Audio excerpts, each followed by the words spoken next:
प्रभु हमको कैसा दिए हैं नियम? फ्री कर दिए, अपना लाइफ को फ्री कर दिए। यहाँ पे स्टेज पर आकर के हम खड़ा होकर गाना गा रहे हैं कि नहीं, ताली बजा रहे हैं। पहले जमाने में अलग अलग नियम था। आप प्रभु के भवन में जा रहे हैं, ऐसा नहीं जा सकते हैं। केवल याजक को ही वो अधिकार था, वो भी पूरा अंदर जाने का अधिकार नहीं था। आज हम लोगों को प्रभु एक गिफ्ट दे दिए हैं, वो मरने के बाद सब कुछ जो है मुफ्त में हम लोगों को दे दिए हैं।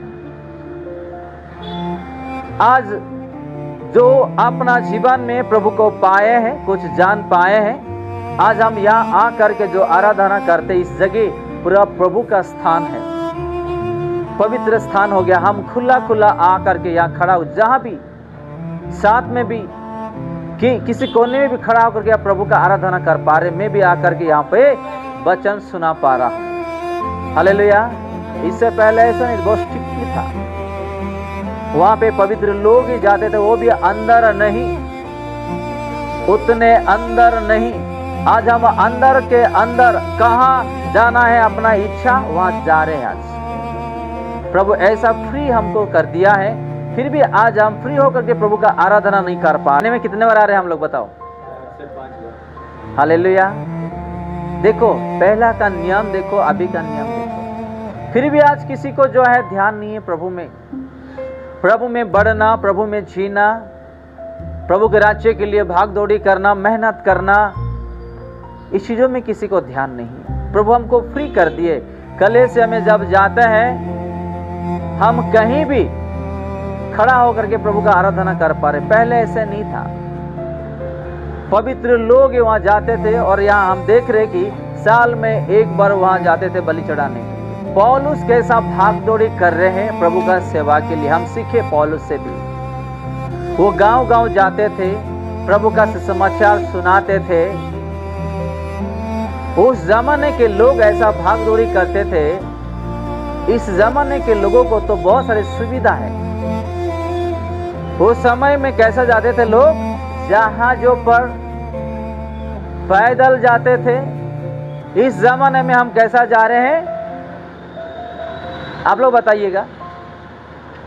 कार नहीं तो जाएंगे, बाइक नहीं तो नहीं जाएंगे, स्कूटी नहीं तो नहीं जाएंगे, ऑटो या कैब नहीं तो नहीं जाएंगे। पहले कैसे जाते थे? जहाज पर जाते थे, इस समुद्र से उस समुद्र तक, इस किनारे से उस किनारे तक, पैदल होते हुए। अभी हम कैसा जा रहे हैं? कार में जा रहे हैं, ट्रेन में जा रहे, फ्लाइट में जा रहे। प्रभु इतना सुविधा कर दिया हम लोगों को कि कोई लोग तो ऐसे है कि घर के पास कलीसिया मांगता है किसी को। हालेलुया। कैसा? पड़ोस में कलीसिया मांगता है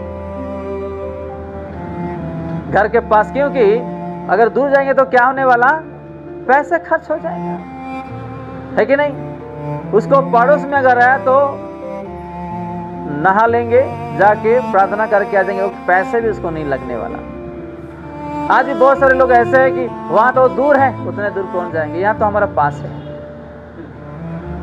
ऐसे हो कि घर में कोई क्या करते हैं, लाइव देके बैठ जाते हैं। घर में मोबाइल पर लाइव या टीवी पर लाइव देके बैठ जाते हैं, पैसा खर्च हो जाएगा। दूर है, धूप लग जाएगा, सुंदर जो है खराब हो जाएगा, मेकअप खराब हो जाएगा, ड्रेस खराब हो जाएगा, पाँव दुखने लगेंगे, जूता खराब हो जाएंगे, एक नहीं धूल लग जाएंगे। यानी कि लोग हैं कुछ ऐसे, अब नहीं जानते हैं। और उन लोग क्या करते हैं? ऐसा होते पैसा बचा करके लास्ट में संसारिक में खर्च करके उड़ा डालते हैं। हालेलुया। कुछ सीखना है हम लोगों को भी। आज ऐसे लोग भी हैं। पौलुस तो गांव जाते थे, यीशु मसीह गांव जाते थे। धूप बारिश में वो घूमते थे, ना खाना था, कपड़ा था, ना अच्छा घर था, ना उसको जाने के लिए गाड़ी था, पैदल चलते थे। लोगों को समय में कुछ लोगों को चप्पल भी था कि नहीं मुझे नहीं पता है, लेकिन ऐसे भी जमाना था, ऐसे भी हालात था, जो लोग ऐसे ही सेवा करते थे। लेकिन आज चप्पल है, शूज है, गाड़ी है, हर फैसिलिटीज है, फिर भी आज प्रभु के भवन में आने के लिए आज हमारे पास समय नहीं। किसी को उधार देने के लिए हम आगे रहते हैं, पैसे मदद करने में, है कि नहीं? लेकिन हम प्रभु के पास आने के लिए आज पहले नहीं रहते हैं। किसी को मिलने के लिए पहले रहते हैं, लेकिन प्रभु को मिलने के लिए आज हम पीछे हो जाते हैं। एक दिन हमारा भी भीड़ होगा, मरने के बाद हम कहाँ जाएंगे? कहाँ पर? हाँ, हालेलुया। और वहाँ पे हम क्या करने वाले? प्रभु का आराधना करने वाले हैं। इतना सुंदर सा जो जीवन हमको प्रभु ने दिया है, उस चीज़ों के लिए हम ध्यान दें। यह लिखा है, एक भीड़ के बारे में हम देखते प्रकाशित वाक्य में, मसीह को देखने के लिए तरस रहे हैं। एक दिन दिन रात उसका उपासना करेंगे हम। हालेलुया। मैं अभी एक शब्द कहा ना, प्रभु यीशु मसीह को देखने के लिए तरस रहे। मैं एक छोटा गवाही देता हूं आपको। एक अन्य जाति, उस परिवार को प्रभु ने मुझे दिया। उससे पहले जो भी मेहनत करते थे सब इलाज में चले जाता था। जितना भी कमाई सब इलाज में चले जाता था, दवाई में, अस्पतालों में, डॉक्टर का फीस में चले, एक पैसा बचता था नहीं। उन लोग उधारी भी हो गए। उस बेटे को होगा उम्र 22 या 23 साल और उसका पत्नी, उस बेटी का होगा 20 साल शायद। छोटे छोटे 2 बच्चे, 2 बेटियां दिए। जो भी वो भाई मेहनत करते थे सब अस्पतालों में चले जाता था, बीमारी में चले जाते थे। तो कोई उसको कहा कि आप प्रभु को विश्वास करो, आपका सारा दुख और बीमारी खत्म हो जाएगा। और उन लोग विश्वास करने लगे, प्रभु के बारे में बताने लगे ओ भाई। तो उन लोग सुनते गए। तो उस विश्वासी जो उसको प्रभु के बारे में सुनाए, वो एक दिन मुझे फोन किए। मैं गया उन लोगों के पास, प्रभु के बारे में उन लोगों को सुनाया। उन लोग विश्वास किए, प्रार्थना किए। धीरे धीरे उन लोगों का बीमारी दूर होने लगा और ऐसे होते हुए पूरा बीमारी ही दूर हो गई। हालेलुया। छोटा चटाई उन लोग नीचे डाल के सोने वाले लोगों को प्रभु ने क्या किया? बहुत बड़ा चीज उसका घर में भर दिए। 2-3 साल के अंदर खटिया दिए, पंखा दिए, अच्छा फैसिलिटीज प्रभु उन लोग को दिए। उन लोग का नौकरी बढ़ा दिए, पैसे बढ़ा दिया, हर चीज बढ़ा दिए, सोना चांदी भी खरीदे, स्कूटी खरीदे। ऐसा होते हुए उन लोग आगे बढ़ते गए। उस बीच में क्या हुआ कि अचानक उसको बीमारी आया। उस बीमारी में वो बेटी प्रार्थना कर रही थी, प्रभु यीशु मसीह, शैतान मुझे ऐसा कर रहा है, जल्दी आप किसी को ना किसी को भेजो और मुझे उद्धार करो। तो यीशु मसीह दर्शनों में से बात करने लगा, आप क्यों चिंता कर रहे हैं मेरी बेटी? आपके लिए मेरा ध्यान है, मेरे दूतों को मैं भेज रहा हूं, आपको कुछ नहीं होने वाला। दूत स्वर्ग से आने लगे और शैतान घर से भागने लगे। वो देख रही है दर्शन में और वो बोलने लगी है, बातचीत करने लगी है। उसका पति उधर प्रार्थना कर रहा, सब सुन रहा है। वो चंगा पाई है, सब कुछ हो गया। तो आप यीशु मसीह से बात किया? हाँ, मैं बात किया।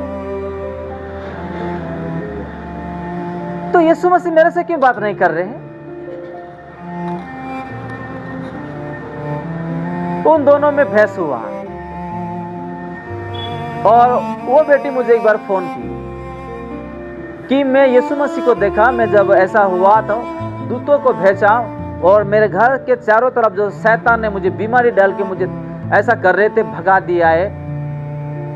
और ये मेरे से लड़ाई कर रहा है कि यीशु मसीह मेरे से क्यों बात नहीं करे, हमसे लड़ाई हो रहा है। तो मैंने कहा ठीक है, आपको यीशु मसीह देखना है, बातचीत करना है, ठीक है।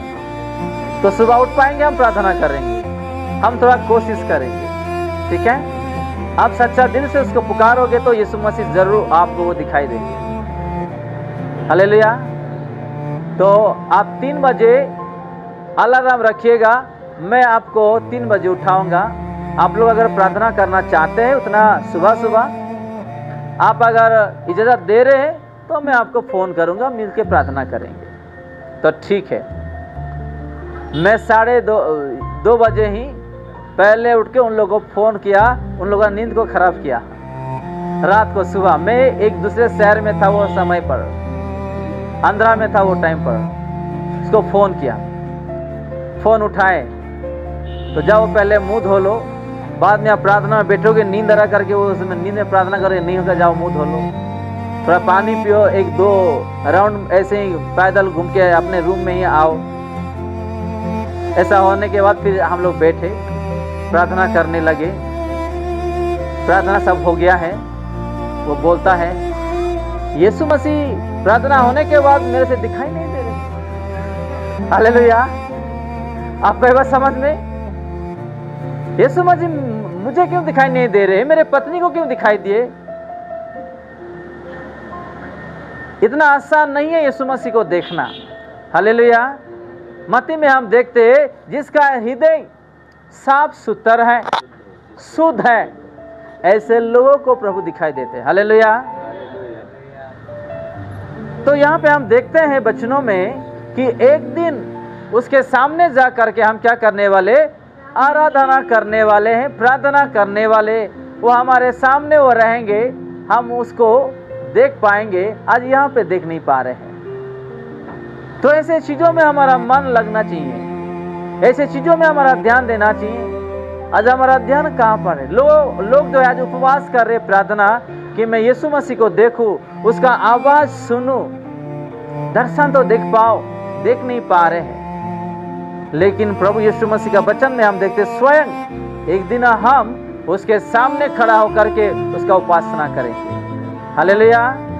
आज आप देख नहीं पा रहे, इसलिए आपका जो स्पिरिचुअल जो आंख है ना, प्रभु ने नहीं खोला है। अगर आपको स्पिरिचुअल बनना है, सांसारिक चीजों को ध्यान नहीं देना है, आप सिर्फ आत्मिक चीजों में बने रहिएगा, एक ना एक दिन प्रभु आपका आंख को खोल देंगे। हालेलुया। आप प्रभु को देख पाएंगे। हमारा जो युद्ध है ना, शारीरिक और आत्मा का युद्ध हमेशा होता है। आत्मा कहता है कि आप आत्मा में बढ़ो, जियो, चलो, आत्मा के बारे में ध्यान दो। शरीर ये कहता है कि आप शरीर के विषय में आप खोज करो। पवित्र आत्मा बोलता है कि इस चीजों में ध्यान मत दो, शरीर बोलता है कि आप इस चीजों में ध्यान दो। अगर आप इस चीजों में ध्यान नहीं दोगे तो आपको कहां से आपको पेट भरेगा, कहां से ये सारा चीज आपको सफलता होगा? आत्मा और शरीर का लड़ाई हमेशा, हर दिन, हर घड़ी, हर पल होता है। इसलिए शरीर में जीते जीते लोग दबाव में आ जाते हैं और आत्मा में बढ़ नहीं पाते हैं। शरीर को क्या चाहिए बताइएगा? खाना चाहिए, कपड़ा चाहिए, घर चाहिए, पैसे चाहिए, नौकरी चाहिए, काम चाहिए। इसमें उन लोग दबाव में आ जाते हैं। आत्मा ये कहता है ये हम देंगे, इसमें ध्यान मत दो, हम आपको रास्ता खोलेंगे, इसमें मत ध्यान दो। आत्मा कहता है। लेकिन शरीर कहता है कि अगर इसमें ध्यान नहीं दोगे तो कहां रेंट भरोगे आप, मकान का पैसा कैसे दे पाओगे आप, आपका बच्चों का फीस कैसा दे पाओगे आप? प्रभु क्या कहा? पहले, सबसे पहले क्या करना? उसका धार्मिकता की खोज करना, उसका राज्य की खोज करना, बाकी मैं सब आपको दूंगा।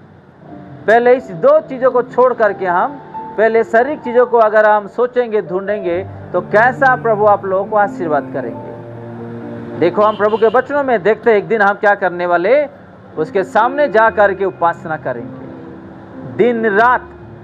हालेलुया।